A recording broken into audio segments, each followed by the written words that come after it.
Have you ever wondered why, some animals get really sick from a disease while others, exposed to the exact same thing, seem to just shrug it off? Yeah. It's a really fascinating question. And today, we're diving into a perfect example of this. We're going to try and unravel the complexities of West Nile encephalomyelitis. Let's just call it WNV. Much easier. It's a mosquito-borne neurological disease. And we're looking at how it affects two very different animal families. Camelidae, think llamas and alpacas and cervidae, which is your deer, elk, and moose. Yeah, and for this deep dive, we've gathered quite a bit of material, comprehensive reviews, some really detailed excerpts focusing specifically on WNV. It covers, well, pretty much everything from its global spread, how it actually impacts these specific animals, how it's diagnosed, and even some of the prevention strategies people are using. We want to give you the full picture. Right. So our mission today is really to pull out the most important insights, maybe highlight some surprising facts along the way, and help you understand why WNV is such a dramatically different threat for camelids compared to cervids, even though, they're both out there getting bitten by the same mosquitoes.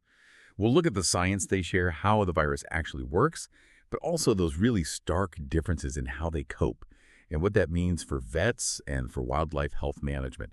And, understanding this isn't just for animal folks. It really sheds light on broader things like immunity, how diseases spread, how nature adapts. Hopefully you'll have some aha moments about that intricate balance between a host and a pathogen. Okay, so let's start with the basics then. What exactly is West Nile virus? Right. So at its core, WNV is a flavivirus. That's a family of viruses. And you might recognize the family name because it includes things like Zika, dengue, often linked to fevers, sometimes neurological issues. WND itself is mostly spread by mosquitoes, especially the ones from the Culex genus. And the symptoms, well, they can range quite a bit, from a mild fever that might not even be noticed all the way up to really severe neurological disease. We classify it as an arbovirus. That just means arthropod-borne virus. Tells you right away insects are key to its spread. And the virus particle itself, what's it like on a microscopic level? Well, the virion, that's the whole infectious particle it's enveloped, meaning it has an outer fatty layer. Inside, it's got single-stranded, positive-sense RNA as its genetic material. And crucially, on that outer envelope, there's a specific protein called the E protein, envelope protein. This E protein is really important. It's like the virus's key.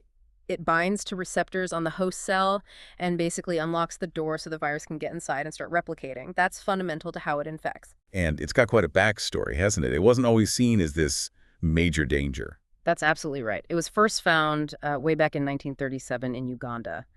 And for decades, honestly, it was mostly associated with a pretty mild illness, just a fever, really.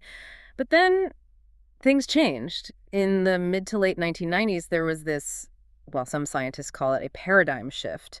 We started seeing much more severe outbreaks causing significant neurological disease, first in Europe and the Middle East. Which then led to its arrival here in North America. That was a big event. Huge. Yeah, its introduction into New York City in 1999, that was a real turning point.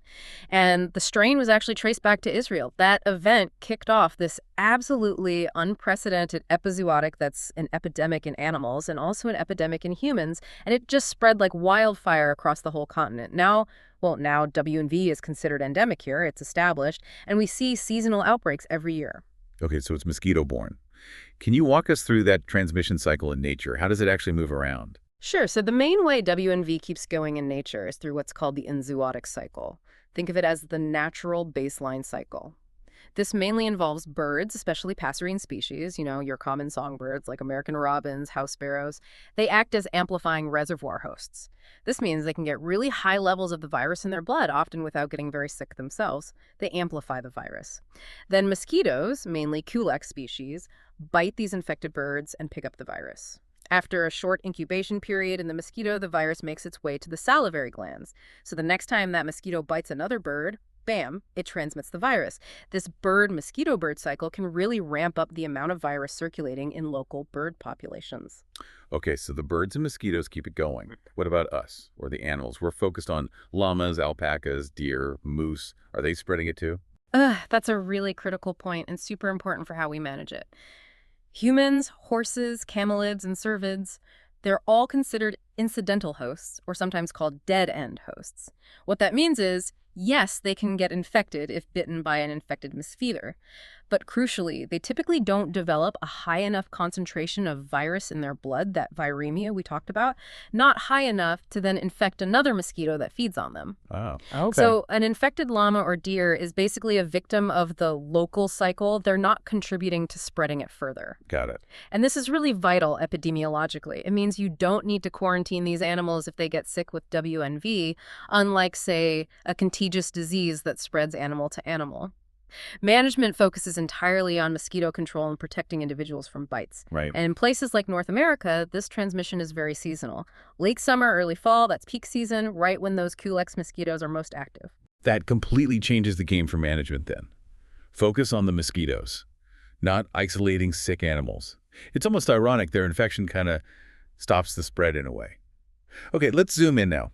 From the big picture transmission down at the microscopic level, what happens when WNV actually gets inside an animal? How does the attack begin? Okay, so after the mosquito bite injects the virus into the skin, it's thought to first start replicating in certain skin cells, keratinocytes, and dendritic cells, which are immune cells. These infected immune cells then travel to the nearby lymph nodes. That's where more replication happens. From the lymph nodes, the virus spills out into the bloodstream. That's the primary virogemia we mentioned earlier. This allows the virus to spread throughout the body, potentially seeding organs like the spleen and kidneys. Now, for most individuals, this whole systemic infection phase is either completely asymptomatic, they don't show any signs, or it just results in a mild, short-lived fever, what's sometimes called West Nile fever. It resolves on its own. But the name encephalomyelitis clearly tells us the brain can get involved. That seems like a big hurdle for the virus. How does it manage to breach the brain's defenses, the central nervous system, or CNS? Exactly. And what's truly fascinating, and maybe a bit scary, is how WNV seems to have evolved multiple ways to get past the blood-brain barrier. This barrier is normally incredibly effective, like a highly selective security checkpoint protecting the brain from pathogens circulating in the blood. WNV can try a few tactics. It might directly infect and replicate within the endothelial cells that make up the tiny blood vessels in the brain, essentially forcing its way through the barrier itself. Or sometimes the body's own response causes trouble. The inflammation triggered by the systemic infection releases cytokines. These are signaling molecules, and they can actually make the barrier leaky, more permeable. Wow, so the immune system trying to help might inadvertently open a door for the virus. Yeah. It's tricky. It certainly can be. Another mechanism is the so-called Trojan horse approach. WNV can infect certain types of white blood cells, like macrophages, that are normally allowed to cross the blood-brain barrier. So the virus hitches a ride inside these cells right into the CNS. Sneaky. Very. And finally, there's evidence it might infect peripheral nerves and then travel backwards along the nerve fibers, retrograde axonal transport, essentially using the nervous system's own wiring as a highway straight into the brain or spinal cord. Okay, so once it gets past all those defenses, gets into the CNS, what kind of damage are we talking about? What happens to the nerve cells, the neurons? Right. Once it's inside the CNS, WNV shows a definite preference, we call it tropism, for neurons. Especially neurons in the gray matter regions of the brainstem, some deep structures like the basal ganglia and also the spinal cord. When the virus replicates inside these neurons, it causes damage and cell death either through apoptosis, which is like programmed cell suicide, or necrosis, which is just uncontrolled cell death and breakdown. This damage then triggers a strong inflammatory response within the brain tissue itself. You see things like perivascular cuffing. That's where immune cells cluster on the blood vessels, and glial nodules, which are clumps of the brain's own support cells reacting to the injury. It's this combination of direct viral damage to neurons and the subsequent inflammation that causes the clinical signs of neurological disease. So the specific signs in animal shows tremors, weakness, confusion. It really depends on which parts of the brain or spinal cord are getting hit the hardest. Exactly right. The clinical picture reflects the geography of the damage within the CNS. We generally group the syndromes into three main types, though there can be overlap. There's meningitis, which is inflammation mostly of the meninges, the protective membranes around the brain and spinal cord. That often presents as fever, maybe headache, or neck stiffness, if we could ask them. Then there's encephalitis, which is inflammation of the brain tissue itself, the parenchyma. This leads to more severe signs: altered mental state, confusion, those tremors we mentioned, seizures, maybe specific deficits like blindness or trouble swallowing. And finally, there's acute flaccid myelitis. This is when the virus primarily attacks the spinal cord, leading to sudden onset limb weakness, a floppy or flaccid paralysis, and potentially life-threatening respiratory failure if the nerves controlling breathing are affected. An important point here is that this basic pattern of neuropathology, the type of damage in the CNS, is quite similar across different mammals. That allows us to take lessons learned from humans or horses, where it's been studied more, and apply some of those diagnostic and treatment ideas to camelids and cervids. Okay, now this is where it gets really interesting for our deep dive. We kicked off asking why some animals get hammered by a disease and others don't. And wow, WNV really highlights this difference between these two families. Let's start with the camelids, the llamas and alpacas. They seem to be the more vulnerable group here. They certainly appear to be, yes. Both llamas and alpacas are known to be susceptible. We've seen clinical cases, including fatal ones, documented pretty regularly since WNV really established itself in North America around 2002. And anecdotally, and in some reports, it does seem that alpacas might experience clinical disease more frequently and perhaps more severely compared to llamas, though both can be affected. But it's not like every alpaca or llama that gets infected gets severely ill. Right? You mentioned some just get exposed and are fine. Oh, absolutely. That's a really critical point and a key insight. The spectrum of disease in camelids is incredibly broad.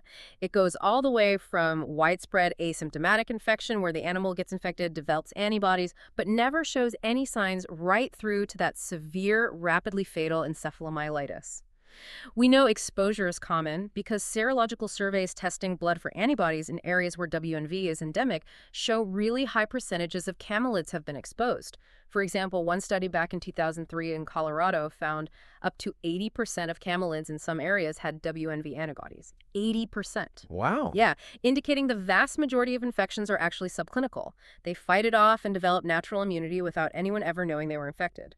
So this big gap tells us that while exposure is common, there must be other factors, maybe host genetics, maybe the specific virus strain, maybe environmental stress that determine which individuals actually go on to develop the severe neurological form. Okay, so for those unlucky camelids that do get clinically sick, Yeah. what does that actually look like? You mentioned some pretty memorable details earlier. Yes, absolutely. We can sort of categorize the clinical signs based on severity. So mildly affected animals, they usually stay standing, they keep eating, but they might be lethargic, a bit weak, maybe show some mild ataxia that's stumbling or incoordination and fine muscle tremors like twitching. And a really characteristic early sign, noted particularly in alpacas, is the presence of these specific head and neck tremors, sometimes described as Katharine Hepburn type tremors. Yeah. That sort of fine, constant, shaky movement of the head. Right, I remember that description. Yeah, it's quite distinctive. Mild cases like this often resolve on their own within, say, 5 to 14 days, usually a full recovery. Okay, the Katharine Hepburn tremors that really sticks in your mind. What about the more serious end of the spectrum? How bad can it get? Well, moderately affected animals show more profound weakness and ataxia. They often go down, become recumbent, meaning they can't stand. But they can often maintain what's called sternal-recumbency, that typical camelid sitting position, kind of cushed on their chest. And importantly, they'll usually still eat and drink if you bring food and water right to them. Recovery for these guys is much longer, maybe a month or more, and sometimes they're left with permanent neurological deficits. Then you have the severely affected cases. These often come on very quickly and get worse rapidly. The animal is down, often lying on its side, lateral recumbency. You might see opisthotonos, that's where the head and neck arch back severely over the body. Convulsions or seizures are common, as is involuntary paddling of the limbs. Sadly, the prognosis for these severely affected animals is very poor, it's grave. They often die or need to be humanely euthanized, even with intensive supportive care. It's also worth noting, fever isn't actually that common seen in less than half the cases reported. Other signs can include depression, sometimes blindness, even signs of colic.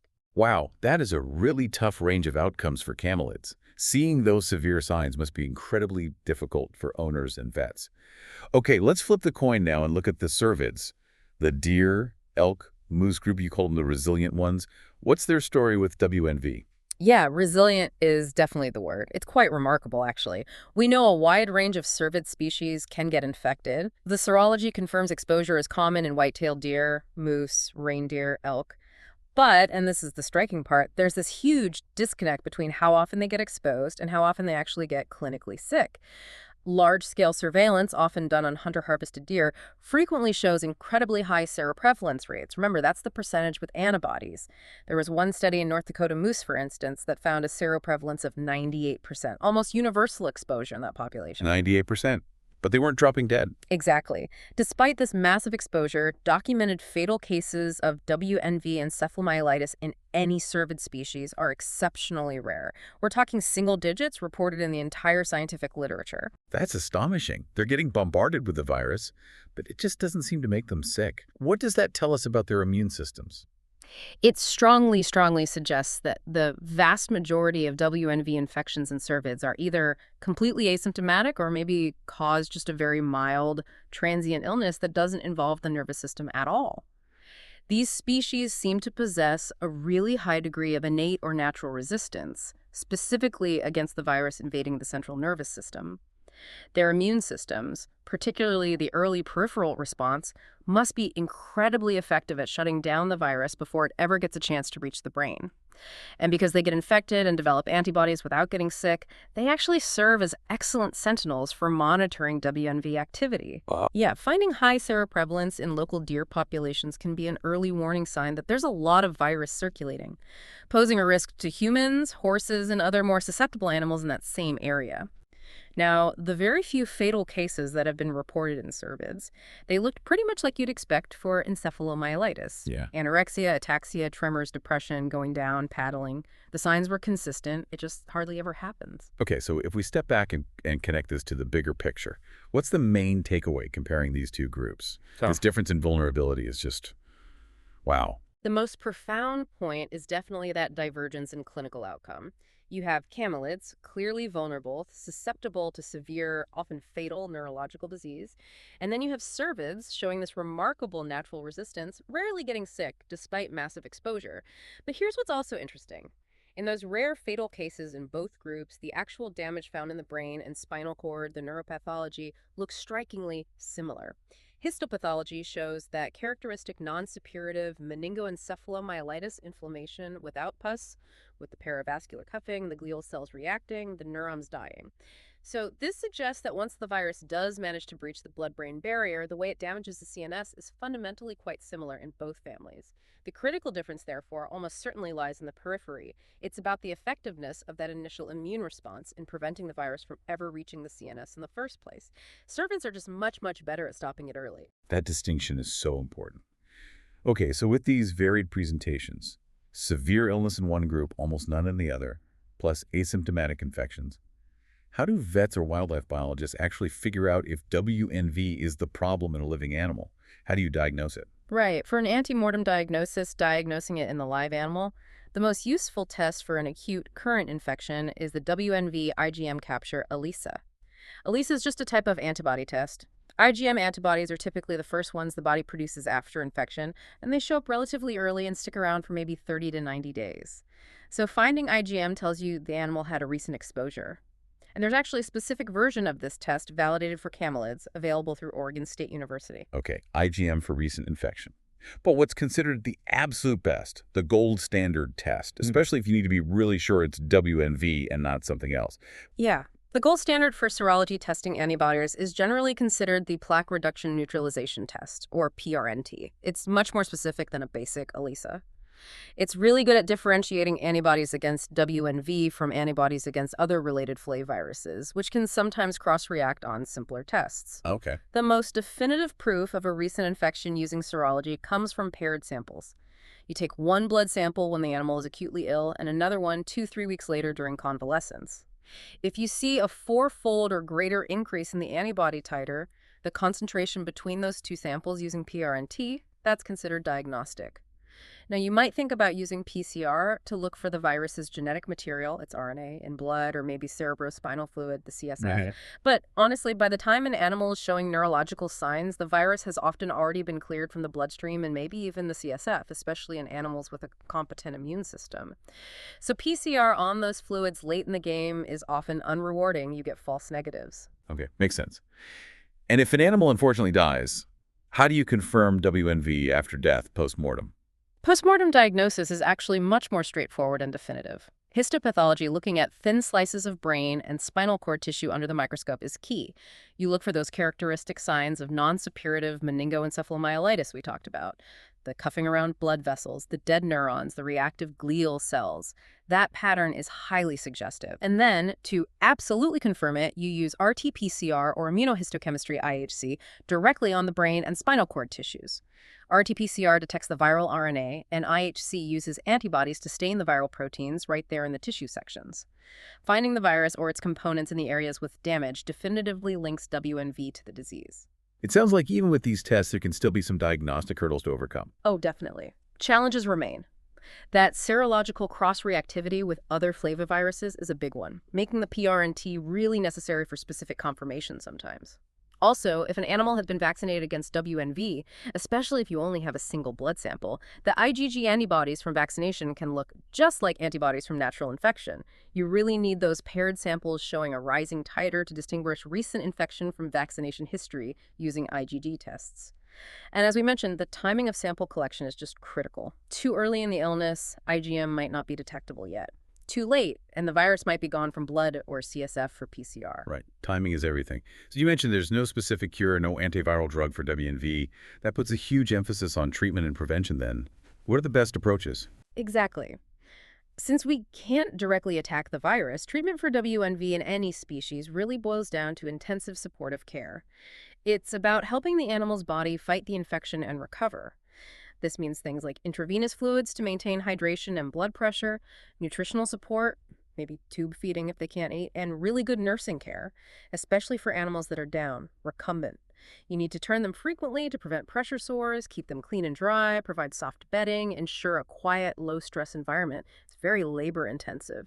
We also use anti-inflammatory medications. NSAIDs, non-steroidal anti-inflammatories like Flunix and Meglimin, are commonly used to reduce fever and inflammation. Corticosteroids like dexamethasone are sometimes considered, especially if there's concern about brain swelling, cerebral edema, but their use is a bit more controversial because they can also suppress the immune system. And then you treat specific symptoms. If the animal is having seizures, you'd use anticonvulsants like diazepam. And what about that idea mentioned for camelids using plasma from recovered animals? Is there anything to that? Ah, yes, hyperimmune plasma. That's plasma collected from llamas or alpacas that have either recovered from WNV or been repeatedly vaccinated, so it contains high levels of WNV neutralizing antibodies. There's some anecdotal evidence, some case reports, suggesting it might be beneficial if, and this is a big if, it's given very, very early in the course of the disease, ideally before severe neurological signs develop. The idea is to provide passive immunity to help neutralize the virus. However, its effectiveness isn't really proven in controlled studies, and it's generally thought to be pretty unrewarding once an animal is already severely affected or down. Okay, so early intervention might help, but supportive care is the mainstay. That really underlines the importance of prevention then. What are the most effective ways to stop them getting infected in the first place? Prevention really hinges on two main things: mosquito control and vaccination, where applicable. Mosquito control is absolutely fundamental. It's about reducing the number of mosquitoes in the animal's environment. That means eliminating standing water where they breed. Think old tires, buckets, stagnant water troughs, clogged gutters, even puddles, anything that holds water for more than a few days. Using insect repellents labeled safe for the species can help. Putting up screens on barns or shelters, using fans to create air movement — mosquitoes don't like flying in wind — and maybe limiting turnout time during peak mosquito activity hours, which are typically dusk and dawn. Then for camelids, vaccination is a really important tool. Right, and you flagged a really specific, crucial detail about vaccinating camelids. It's different from horses. Yes, absolutely critical detail, a major takeaway for anyone with llamas or alpacas. Currently, there are no WNV vaccines officially licensed for camelids, so use is off-label, primarily using the equine-killed virus vaccines. And the key difference is the primary series. Horses usually get 2 initial doses, but studies have shown that to get a consistently good protective antibody response in llamas and alpacas, they generally need a 3-dose primary series. 3 doses, okay. Yes, 3 initial shots, typically spaced about 3 to 4 weeks apart. After completing that 3-dose series, then you'd follow up with annual boosters, usually given in the spring before the mosquito season really kicks in. These equine vaccines seem to be safe when used this way in camelids. Now, for cervids, totally different story. There are no WNV vaccines licensed for them, and because clinical disease is so incredibly rare, off-label vaccination isn't routinely done or recommended. It's just not considered necessary given their natural resistance. General surveillance monitoring mosquito populations and tracking WNV activity in birds or sentinel animals also plays a role in broader prevention efforts. Okay, so when a vet sees an animal with neurological signs, it's obviously not always WNV. There must be a whole list of other things it could be, right? What are the main lookalikes, the key differentials that need to be ruled out, especially in camelids? Oh, absolutely. Neurological disease can look very similar regardless of the cause, so creating a list of possibilities, the differential diagnoses, is crucial. For camelids, a huge one, especially in certain parts of North America, is meningeal worm. That's a parasite, Paraliphostrongylus tenuis. It typically causes progressive spinal cord signs, often worse in the hind limbs, maybe asymmetric. Crucially, these animals usually don't have a fever, and their cerebrospinal fluid often shows a specific type of inflammation with eosinophils. Then there's listeriosis, caused by Listeria bacteria, often called circling disease. It typically causes brainstem signs, head tilt, circling, facial paralysis, often asymmetric, and usually with a fever. Okay, parasite bacteria. Okay. What about non-infectious things that could mimic WNV? Good point. Polioencephalomalacia, or PEM, is a big one. It's a metabolic disease, usually due to thiamine, vitamin B1 deficiency, or sometimes sulfur toxicity. PEM often causes signs of brain swelling, like central blindness, stargazing posture, incoordination. But the key here is that it often responds dramatically, sometimes within hours, to treatment with thiamine injections. Rabies, of course, has to be on the list for any mammal with unexplained neurological signs. It's fatal, zoonotic, transmissible to humans, and can present in myriad ways: aggression, paralysis, hypersalivation, you name it. Diagnosis is postmortem only, looking for the virus in the brain. Tetanus from the Clostridium tetani toxin causes muscle rigidity, spastic paralysis, lockjaw, a stiff sawhorse stance, extreme sensitivity to stimuli. Usually there's a history of a wound. And, less commonly, equine herpes virus 1, EHV1. If camelids are housed near horses, they can potentially get infected, showing fever, ataxia, sometimes blindness, or head pressing. That's quite a list for camelids. What about for the cervids? If a deer or moose shows neurological signs, besides that very rare WNV case, what are the main things wildlife vets or biologists would consider? For wild cervids, the landscape of neurological diseases is a bit different. By far, the most significant concern in many areas is chronic wasting disease, CWD. That's a prion disease, like mad cow disease, but in deer, elk, and moose. It's progressive, always fatal. Causes gradual weight loss, behavioral changes like losing fear of humans, excessive drinking and urination, drooling, and eventually ataxia. Diagnosis requires postmortem testing of specific brain or lymph node tissues. Rabies is also a differential in cervids, though less common than in, say, raccoons or bats. Again, public health importance means it must be considered. Postmortem test needed. Another important one, especially in certain regions and seasons, is hemorrhagic disease. This is actually caused by different viruses: epizootic hemorrhagic disease virus, EHDV, and blue tongue virus, BTV. They're also spread by biting insects, midges, not mosquitoes, while often causing fever, swelling of the head and tongue, and internal bleeding, hence the name. HD can sometimes present with neurological signs too, like staggering or weakness, often found near water sources where the midges breed. And yes, polioencephalomalacia, PEM, can also occur in cervids, just like in camelids, causing blindness, incoordination, and brain swelling signs. We have covered a lot of ground here, a really fascinating deep dive. We've seen how West Nile virus, this tiny agent spread by mosquitoes, can play out so differently depending on the host. From the definite vulnerability we see in camelids, especially those alpacas with their unique Katharine Hepburn tremors, all the way to the really surprising natural resilience of cervids like deer and moose. It's such a clear story of complex host-pathogen interactions. Absolutely. We've traced the virus's journey from mosquito to host, looked at the clever ways it tries to invade the nervous system, and the methods we use to diagnose it, like that IgM ELISA for recent infection and the PRNT gold standard. We've also covered the strategies for supportive treatment, the vital importance of mosquito control, and that really crucial detail about the 3-dose primary vaccine series needed for camelids. And we can't forget the valuable role cervids play, unintentionally, as those silent sentinels, tipping us off about WNV activity in an area just by showing antibodies in their blood. Yeah, hopefully this deep dive has given you a much more nuanced picture of WNV, really illustrating that complex dance between the environment, the vector, the mosquito, and the host animal, and how science is constantly working to understand and manage these kinds of threats. And maybe this leaves us with a final provocative thought to chew on. Given that cervids display such remarkable inherent natural resistance to WNV actually causing neurological disease, despite being constantly exposed, What exactly is it about their immune system or maybe their genetics that provides this protection? Could understanding those specific, currently unknown factors in deer or moose eventually lead to new ways to help more susceptible species? Could it inform novel therapies or even preventative strategies for animals like camelids or horses, or maybe even for humans? It's a really intriguing question. Unlocking that secret could potentially open up a whole new chapter in how we combat not just WNV, but maybe other flaviruses too.